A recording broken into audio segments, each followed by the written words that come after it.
நகரத்துக்கு ரொம்ப தூரம் தள்ளி ஒரு அழகான கடற்கரை இருந்தது. அந்த கடற்கரை ஓரமாவே கொஞ்ச தூரம் போனா ஒரு அடர்த்தியான காடு ஒண்ணு இருக்கும். அந்த காட்டுல எல்லா பறவைங்களும் எந்த விதமான வித்தியாசமும் இல்லாம ரொம்ப ஒத்துமையா மத்தவங்களுக்கு உதவி செஞ்சுக்கிட்டு சந்தோஷமா வாழ்ந்து வந்தாங்க. அதே காட்டுல தான் ராணா குருவியும் அவங்க அம்மாவும் வாழ்ந்து வந்தாங்க.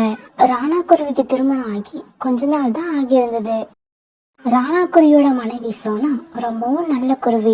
வீட்டுக்கு வந்த உடனேயே ராணா குருவிக்கும் அவங்க அம்மாவுக்கும் சோனாவை ரொம்பவும் பிடிச்சு போயிடுச்சு. சோனா குருவி தன்னோட மாமியாரையும் கணவனையும் ரொம்பவும் நல்லா கவனிச்சுக்கிச்சு. வேலைக்கு அவங்களுக்கு சாப்பாடும் கொடுத்தது. கல்யாணம் ஆகி வந்த உடனேயே தன்னோட கணவன் வீட்டை ரொம்பவும் திறமையா நிர்வகிக்க ஆரம்பிச்சது. சோனா திருமணம் ஆகி வந்து கொஞ்ச நாள் தான் ஆகி இருந்தது. அதனால சோனாவை பார்க்க காட்டுல உள்ள எல்லா பறவைகளும் அடிக்கடி வந்து போய்கிட்டு இருந்தாங்க. இந்த மாதிரி சோனாவை பார்க்கறதுக்காக ஒரு நாள் ரோனி குருவி தன்னோட குழந்தைய அழைச்சிட்டு வந்தது. உன்னை வந்து பார்த்துட்டு போகணும்னு 2-3 நாளா நினைச்சுக்கிட்டே இருக்கேன். ஆனா வீட்டை விட்டு கிளம்பவே முடியல. இன்னைக்குதான் வீட்டை விட்டு கிளம்ப முடிஞ்சது. சோனா, இவங்க பேரு ரோனி. நம்ம வீட்ல இருந்து கொஞ்ச தூரம் தள்ளிதான் இவங்களோட வீடும் இருக்கு. அப்படியாமா? ரோனி அக்கா, உங்களை பார்த்ததுல எனக்கு ரொம்ப சந்தோஷம். அத்தை உங்களை பத்தி நிறைய சொல்லியிருக்காங்க. இவங்க இந்த மாதிரி பேசிக்கிட்டு இருக்கும்போது சோனா குருவியோட அத்தை சோனா குருவி கிட்ட இப்படி சொன்னாங்க. சோனா, கொஞ்சம் கிச்சன் வரைக்கும் வாமா. இப்படி சொல்லிட்டு சோனா குருவியோட அத்தை கிச்சனுக்கு போக சோனா குருவியும் பின்னாடியே போச்சு. என்னத்த, என்ன விஷயம்? சோனா, வந்தவங்களுக்கு காபி போட்டு கொடுக்க வீட்ல பால் சர்க்கரை எல்லாம் இருக்காமா? இருக்கத்த, இருக்கிற பாலை வச்சு இன்னும் 5 பேர் வந்தா கூட சமாளிக்கலாம். நல்லதுமா, நீ காபி போட்டுக்கிட்டு இரு.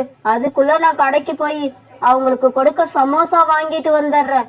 இப்படி சொன்ன சோனா குருவியோட அத்தை பிறகு சமோசா வாங்க புறாவோட கடைக்கு போனாங்க. ஒரு 4 சமோசா பார்சல் கட்டி கொடுங்க.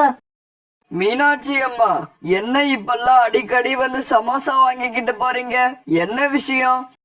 அதுவா, என் பையனுக்கு இப்ப கல்யாணம் ஆகி என் வீட்டுக்கு மருமக வந்திருக்கால, அவளை பார்க்க அக்கம் பக்கத்துல உள்ளவங்க எல்லாம் வராங்க. வந்தவங்கள சும்மா அனுப்ப முடியுமா? 2 சமோசாவும் காப்பியும் கொடுத்துதான் அனுப்ப வேண்டி இருக்கு.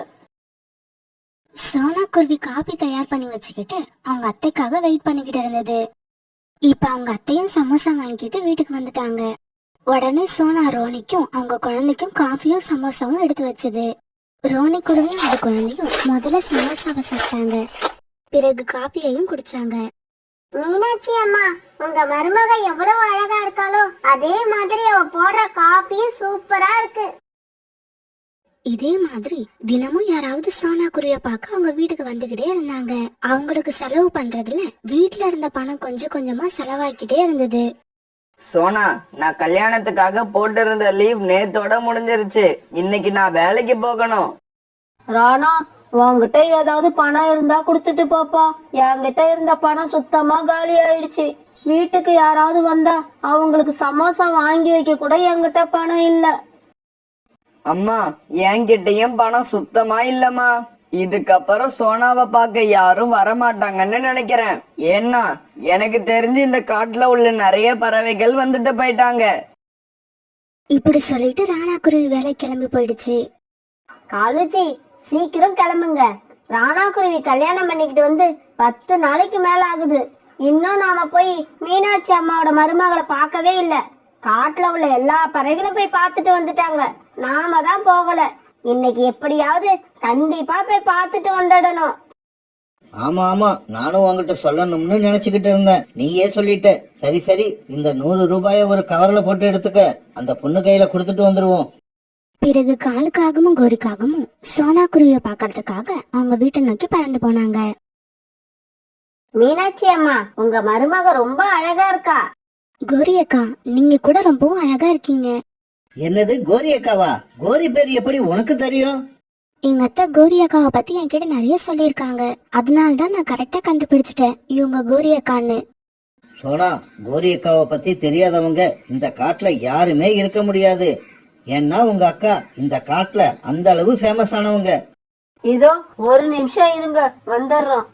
காகங்கள் கிட்ட இப்படி சொன்ன மீனாட்சி அம்மா பிறகு சோனா குருவி அழைச்சுக்கிட்டு கிச்சனுக்கு போனாங்க. சோனா, இப்ப என்ன பண்றதுன்னே தெரியல. நம்ம வீட்டுல பாலும் சர்க்கரையும் மட்டும்தான் இருக்கு. வந்தவங்களுக்கு வெறும் காப்பியை மட்டுமா கொடுக்கறது? சோனா, நீ ஏதாவது பணம் வச்சிருக்கியா? ஏன்னா ஸ்நாக்ஸ் வாங்கறதுக்கு என்கிட்ட பணம் இல்ல. அத்தை, நீங்க ஒன்றும் கவலைப்படாதீங்க. நீங்க போய் அவங்க கிட்ட பேசிக்கிட்டு இருங்க. 5 நிமிஷத்துல ஸ்நாக்ஸையும் காஃபியும் எடுத்துக்கிட்டு நான் அங்க வரேன். சோனா குருவி உடனே வீட்ல இருந்த பழைய முறுக்கு மாவை எடுத்து கொஞ்சமா முறுக்கு சுட ஆரம்பிச்சது. பிறகு சுட்ட முறுக்குகளை ஒரு பிளேட்ல எடுத்து வச்சு காஃபியோட சேர்த்து மத்தவங்களுக்கும் கொடுத்துச்சு. காலுக்காகவும் கோரிக்காகவும் முறுக்க சாப்பிட்டாங்க. மீனாட்சி அம்மா, இந்த முறுக்கை எந்த கடையில வாங்குனீங்க? கடையில வாங்கலாமா? என் மருமக உங்களுக்காக இப்பதான் தயார் பண்ணி எடுத்துக்கிட்டு வந்திருப்பான்னு நினைக்கிறேன். ஏன்னா வீட்டுல இதுக்கு முன்னாடி முறுக்கு இல்ல. காலுஜி, முறுக்கு எப்படி இருந்துச்சுன்னு ஒரு வார்த்தை சொல்றீங்களா? வாயை மூடிக்கிட்டு கம்முன்னு உக்காந்துருக்கீங்க. கோரி, எனக்கும் இந்த முறுக்கு ரொம்பவும் பிடிச்சிருந்தது. வாயை திறந்து ஏதாவது பேசினா முறுக்கோட டேஸ்ட் வாயை விட்டு போயிடுமேன்னு தான் வாயை மூடிக்கிட்டு உக்காந்துருந்தேன். வந்தவங்க தான் மருமக சுட்ட முறுக்க பத்தி இவ்வளவு புகழ்ந்து பேசுறத கேட்கும் போது மீனாட்சி அம்மாவுக்கு ரொம்ப சந்தோஷமா இருந்தது. இந்தாங்க மீனாட்சி அம்மா, இந்த கவரை வச்சுக்கோங்க, நாங்க கிளம்புறோம். இப்படி சொல்லிட்டு காலுக்காகவும் கோரிக்காகவும் தங்களோட வீட்டுக்கு பறந்து போனாங்க. சோனா, வர்றவங்களுக்கு சாப்பிட என்ன கொடுக்கறதுன்னு தெரியாம ரொம்ப பயந்துட்டம்மா. நல்ல வேலை நீ என்ன காப்பாத்திட்ட. அத்தை, இப்ப சொல்லுங்க, இதுக்கப்புறம் என்ன பார்க்க நம்ம வீட்டுக்கு யாராவது வந்தா ஸ்நாக்ஸ் வாங்க பணம் இல்லையேன்னு கவலைப்படுவீங்களா? இனி இந்த கவலையே எனக்கு இல்லம்மா.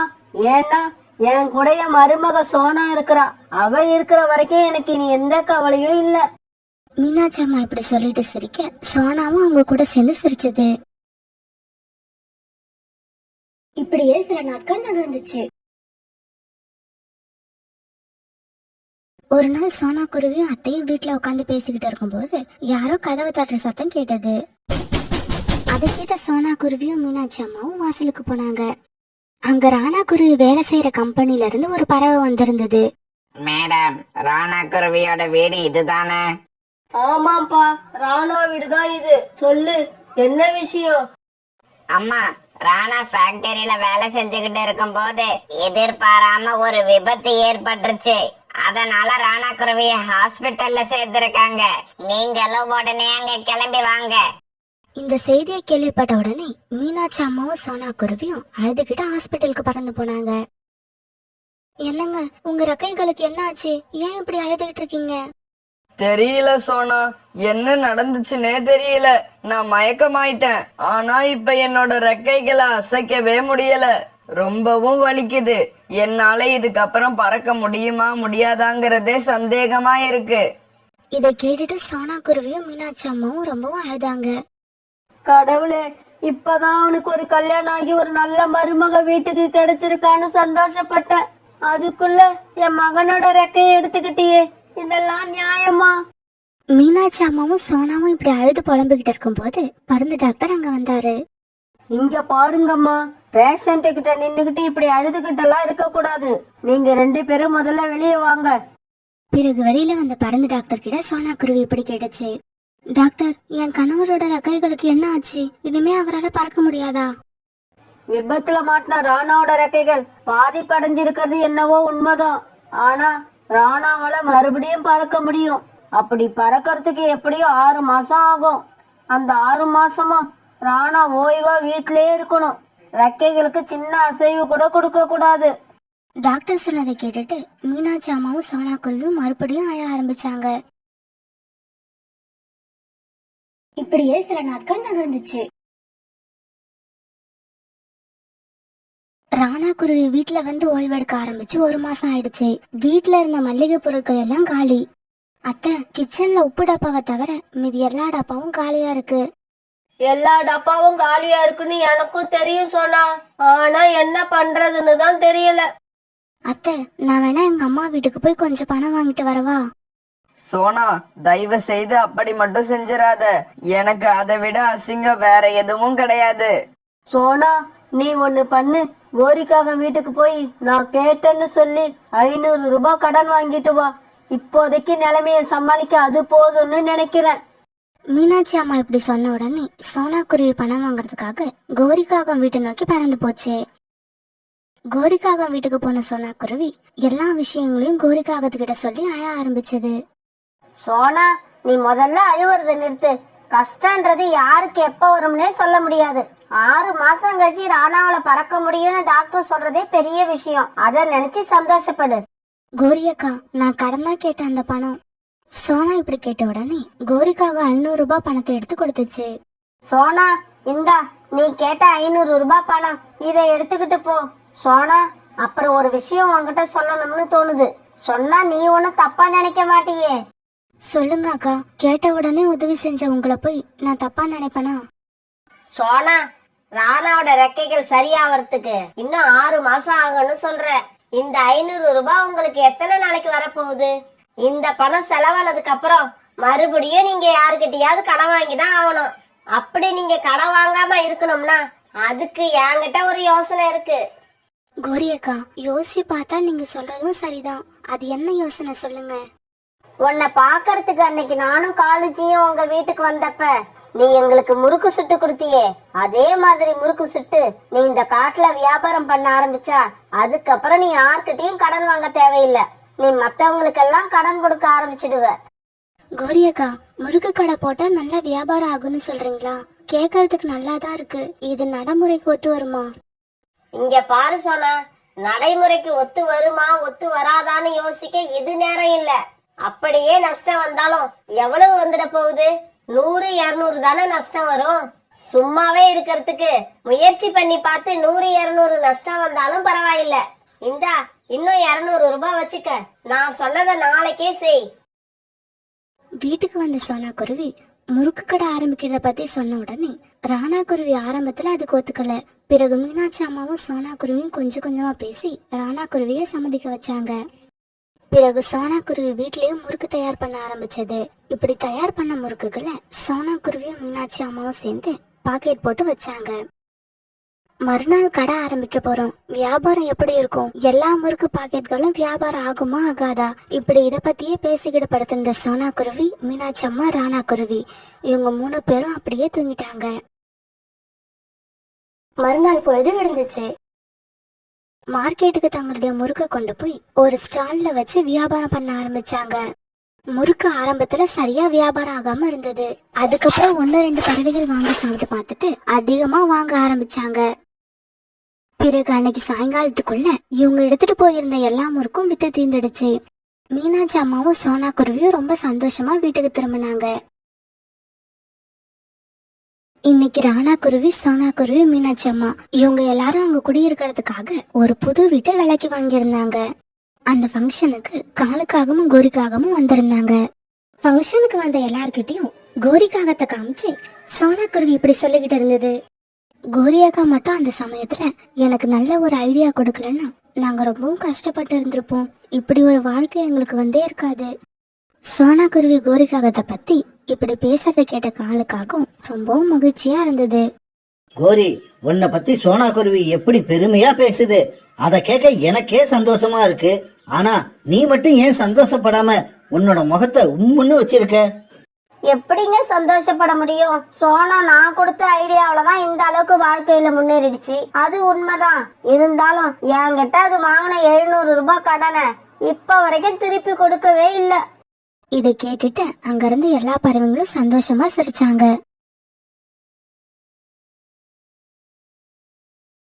அந்த காட்டுல அப்பதான் கடுமையான கோடைக்காலம் ஆரம்பிச்சிருந்தது. இந்த வருஷம் வெயிலோட தாக்கம் ரொம்ப அதிகமா இருந்தது. அதனால பறவைங்க எல்லாருமே நிழலான மரத்துக்கடியில கூடு கட்ட ரொம்பவும் ஆசைப்பட்டாங்க. அப்படி உள்ள மரங்களை தேடி அலைஞ்சாங்க. ஆனா அப்படிப்பட்ட நிழல் தரக்கூடிய பெரிய மரம் அந்த காட்டுல ஒண்ணுதான் இருந்தது. அதுல ஏற்கனவே காலுக்காகவும் கோரிக்காகவும் கூடு கட்டி வாழ்ந்து வந்தாங்க. காலுஜி, வெயில் காலம் வந்துருச்சு. இப்பதான் நம்ம ரொம்ப ஜாக்கிரதையா இருக்கணும். எந்த பறவையையும் இந்த மரத்துல வந்து உட்கார விடக்கூடாது. அப்படி நாம உட்கார விட்டா பிறகு அவங்க இங்கேயே கூடு கட்ட ஆசைப்படுவாங்க. கோரி, இவ்வளவு பெரிய மரத்துல நாம மட்டும் கூடு கட்டி வாழ்றது எனக்கு என்னவோ அவ்வளவு நல்லதா படல.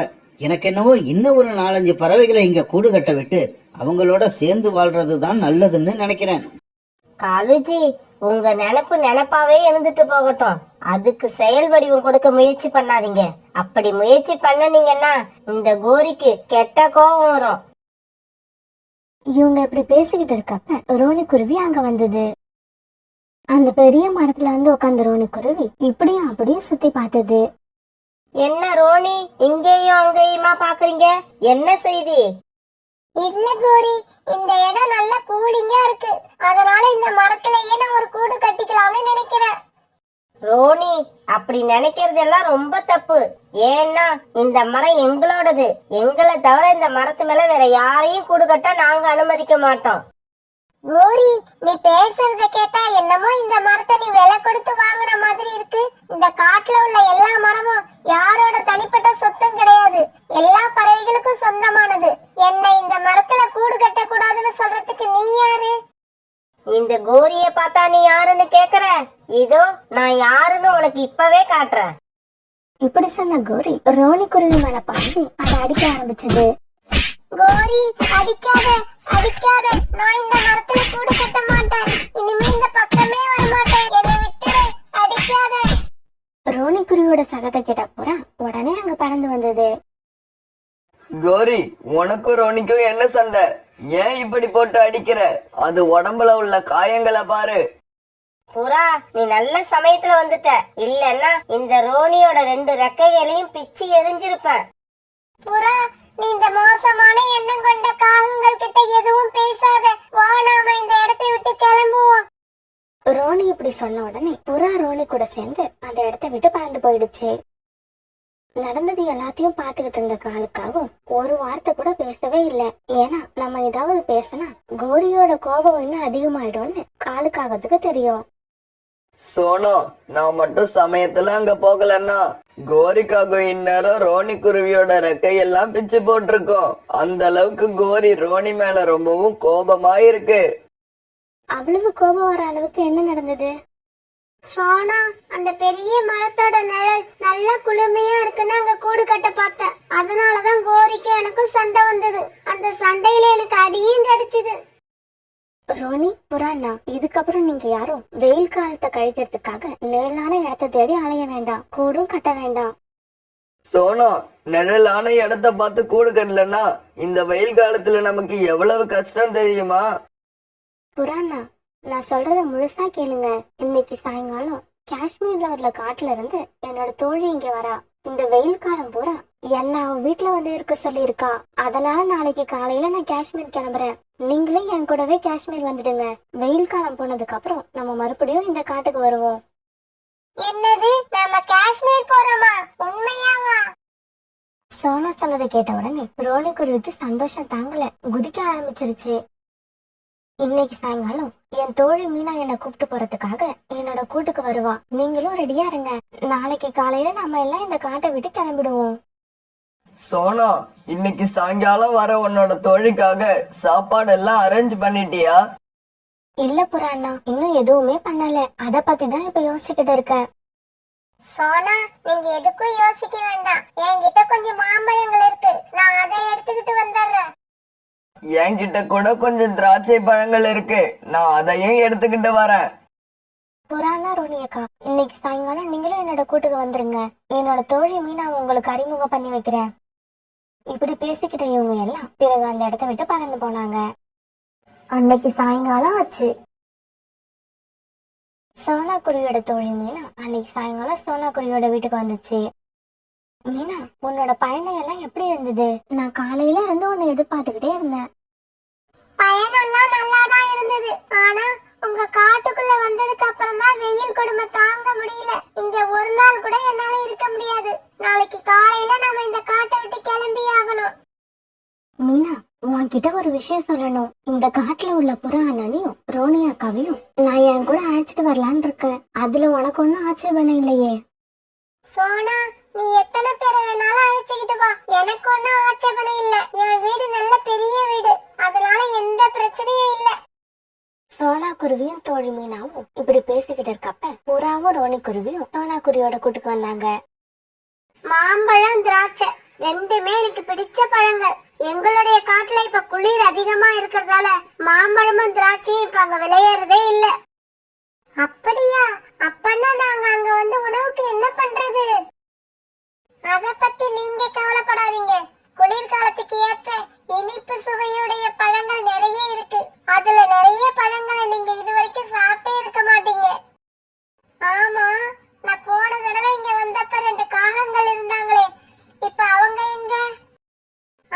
காகங்களை பத்தி எதுவும் கேட்காதீங்க. அவங்கள நினைச்சாலே எனக்கு கோவமா வருது. இப்படி சொன்ன ரோனிக்குருவி பிறகு நடந்த கதை எல்லாத்தையும் மீனா குருவி கிட்ட சொல்லுச்சு. இப்படி இவங்க பேசிக்கிட்டு இருக்கப்ப ராத்திரி ஆயிடுச்சு. பிறகு எல்லாரும் அப்படியே படுத்து தூங்க ஆரம்பிச்சிட்டாங்க. மறுநாள் பொழுது விடிஞ்சிச்சு. கோரிக்காக அன்னைக்கு காலையிலே கண் விழிச்சிருச்சு. ரொம்ப நேரம் ஆகியும் எந்த பறவையோட சத்தமும் அது காதுல கேட்கவே இல்லை. இதனால கோரிக்காவை ரொம்பவும் குழப்பமாயிடுச்சு.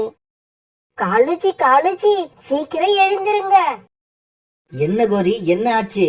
ஏன் இவ்வளவு அவசரமா எழுப்புற? காலுஜி, நான் கண் முழிச்சு 1 மணி நேரம் ஆகுது. ஆனா இப்ப வரைக்கும் எந்த பறவையோட சத்தமும் என் காதுல கேட்கவே இல்ல. இதுக்கு முன்னாடி இப்படி இருந்ததே இல்ல. எல்லா பறவைகளும் எங்க போயிட்டாங்க? கோரி, இந்த மரத்துல வந்து கூடு கட்ட வர்ற பறவைகளை எல்லாம் நீ அடிச்சு விரட்டிக்கிட்டு இருந்தா நாம இப்படிதான் யாரும் இல்லாத அனாதை மாதிரி நிக்கணும். நம்ம பக்கத்துல யாருமே வரமாட்டாங்க. காலுஜி, எப்படி இருந்தாலும் எல்லா பறவையும் தண்ணி குடிக்க நதி பக்கம் வந்துதான் ஆகணும். கொஞ்ச நேரம் என் கூட வாங்க, போய் என்னன்னு பாத்துட்டு வந்துடலாம். பிறகு காலுக்காகவும் கோரிக்காகவும் தன்னோட கூட்டுல இருந்து கிளம்பி நதியை நோக்கி பறந்து போனாங்க. இப்படி நதிக்கரை ஓரமா போன இவங்க எல்லா பறவைங்களும் அவங்க கூட்டமா உட்கார்ந்துருக்கத பார்த்துட்டு ஒரு மரத்துக்கு பின்னால மறைஞ்சு நின்னு அவங்க பேசுறத கேட்க ஆரம்பிச்சாங்க. எல்லாரும் இப்ப தாகம் தீர நதியில தண்ணி குடிச்சுக்குங்க. ஏன்னா நாம போற வழியில இதுக்கப்புறம் ரொம்ப தூரம் போனதுக்கு அப்புறம் தான் நமக்கு தண்ணீர் கிடைக்கும். காலுஜி, என்னவோ ரொம்ப தூரம் போறதா பேசிக்கிறாங்க. எங்க போக போறாங்க? கோரி, நீ கொஞ்ச நேரம் பேசாம இருந்தாதான் அவங்க எங்க போறாங்கன்னு தெரியும். குறுக்க எதுவும் பேசாம அவங்க பேசுறத கேளு. சோனா, காஷ்மீர் ரொம்ப குளிரா இருக்கும்னு கேள்விப்பட்டிருக்கேன். மங்கி கேப் ஸ்வெட்டர்லாம் இல்லாம நம்மளால அங்க இருக்க முடியாது. அப்படியா? என்கிட்ட ஸ்வெட்டர், மங்கி கேப் இப்படி எதுவுமே இல்லையே. இப்ப நம்ம என்ன பண்றது? யாரும் அத பத்தி கவலைப்பட தேவையில்லை. காஷ்மீர் போன உடனே நானே உங்களுக்கு எல்லாம் வாங்கி தரேன். காலுஜி, என்ன இது? காஷ்மீர் போறதா பேசிக்கிறாங்க. நான் இது வரைக்கும் காஷ்மீரை மேப்ல கூட பார்த்ததில்ல. எனக்கு அங்க போகணும் போல ரொம்ப ஆசையா இருக்கு. வாங்க, நாமளும் போய் அவங்க கூட சேர்ந்துக்கலாம். கோரி, நீ இப்ப போய் அவங்க கிட்ட என்னையும் காஷ்மீர் அழைச்சிட்டு போங்கன்னு சொன்னீன்னா உன்னை காஷ்மீர் அழைச்சிக்கிட்டு போக மாட்டாங்க. அடிச்சு ஆத்துல தள்ளிட்டு போயிடுவாங்க. நீ அங்க உள்ள எல்லார்கிட்டயுமே சண்டை போட்டிருக்க. அதனால எல்லாருமே உன் மேல ரொம்ப கோபத்துல இருப்பாங்க. காலுஜி, இப்படி இவங்க காஷ்மீர் போவாங்கன்னு தெரிஞ்சிருந்தா நான் கண்டிப்பா யார்கிட்டயும் சண்டை போட்டு இருக்க மாட்டேன். இப்ப நாம என்ன காலுஜி பண்றது? காலுஜி, நீங்க என்ன பண்ணுவீங்களோ ஏது பண்ணுவீங்களோ எனக்கு தெரியாது. இன்னைக்கு நாமளும் காஷ்மீர் கண்டிப்பா போயே ஆகணும். இப்படி கோரிக்காகம் பேசிக்கிட்டு இருக்கும்போது எல்லா பறவைங்களும் அங்கிருந்து கிளம்பி காஷ்மீரை நோக்கி பறந்து போனாங்க. காலுஜி, நம்மள விட்டுட்டு எல்லாம் காஷ்மீர் போறாங்க. நீங்க என்னடா வேடிக்கை பார்த்துட்டு உட்கார்ந்து இருக்கீங்க. அப்ப நம்மளால காஷ்மீர் போக முடியாதா? கோரி, ஏன் இப்படி சின்ன குழந்தை மாதிரி அழுவுற?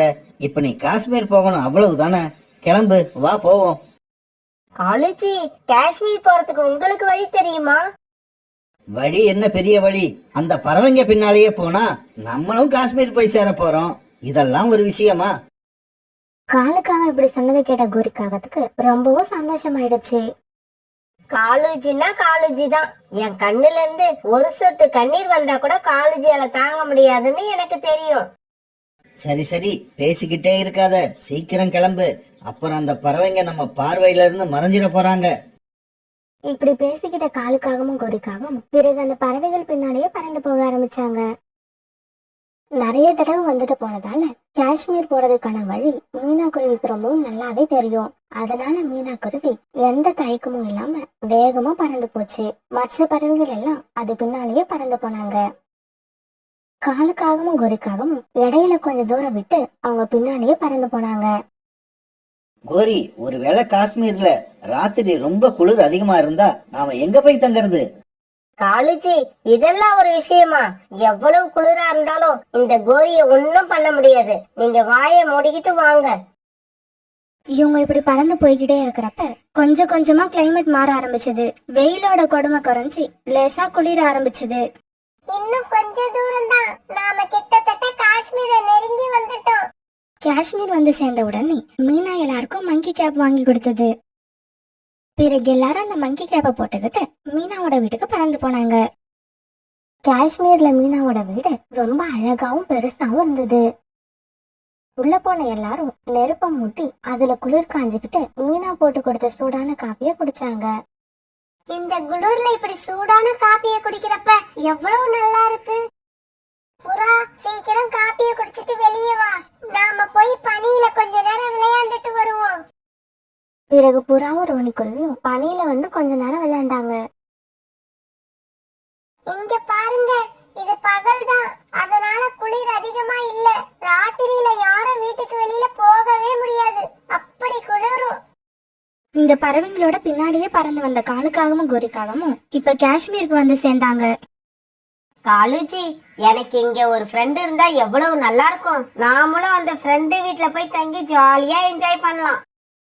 கோரி, நீ யாருக்கிட்டையும் ஒரு வார்த்தை கூட அன்பா பேசுறதே கிடையாது. அப்புறம் எப்படி உனக்கு ஃப்ரெண்டு கிடைப்பாங்க?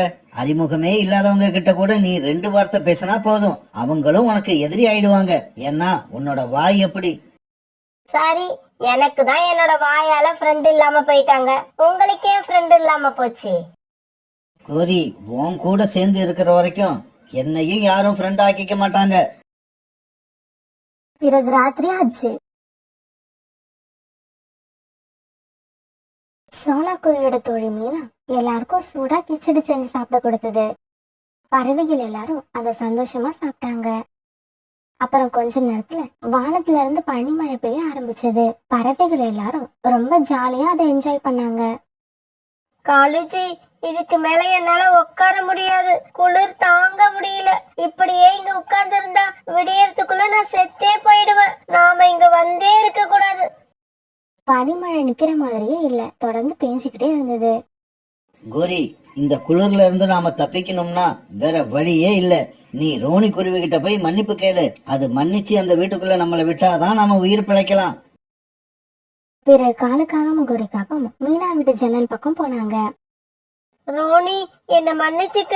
நேத்து உன்கிட்ட அந்த மாதிரி முரட்டுத்தனமா நடந்ததுக்கு நான் மன்னிப்பு கேட்டுக்கிறேன். இதுக்கப்புறம் எப்பவும் நான் உன்கிட்டன்னு இல்ல, யார்கிட்டயும் அப்படி நடந்துக்க மாட்டேன். கோரி இப்படி சொன்னதை கேட்ட ரோனி குருவி தன்னோட முகத்தை வேற பக்கம் திருப்பிக்கிச்சு. ரோனி, என்னோட உயிரை காப்பாத்து. நீ எங்களுக்கு உதவி செய்யலன்னா நானும் காலேஜையும் உண்மையாவே செத்து போயிடுவோம். பிறகு சோனா குருவியும் மீனா குருவியும் ரோனி குருவி கிட்ட காகங்கள் ரொம்பவும் மோசமான நிலைமையில இருக்கிறத எடுத்து சொல்லி காகங்களை ரூம்குள்ள விட சம்மதம் வாங்கினாங்க. இப்படி உள்ள வந்த காகங்கள் 2 பேரும் எல்லார்கிட்டயும் மன்னிப்பு கேட்டுட்டு பிறகு அவங்க கூட நல்ல முறையில நண்பனா பழக ஆரம்பிச்சாங்க.